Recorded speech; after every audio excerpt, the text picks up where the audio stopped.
হ্যাঁ, এটা 80 টাকা পিস আর এগুলো 60 টাকা পিস। 70 টাকা লাগবে একদম। ছোটগুলো আপনার 60 টাকা, বড়গুলো 80 টাকা। মানে একটা নিলে 80, দুইটা নিলে 150। আর এগুলো একটা 60 টাকা, দুইটা নিলে 100 টাকা।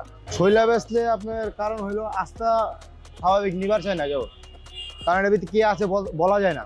অনেকজনে ভয়ে নেয় না কেন, এই জাম্বর আপনার মনে করেন আস্ত নিলে ভিতরে ছোট হইতে পারে, বড় হইতে পারে, আবার লাল হইতে পারে, সাদা হইতে পারে, শিউর নাই। আর এটা ছিল তো, এটা আপনি দীক্ষা নিতে পারতেছেন, এমনকি রসে ভরা, খাওয়া অনেক মিষ্টি।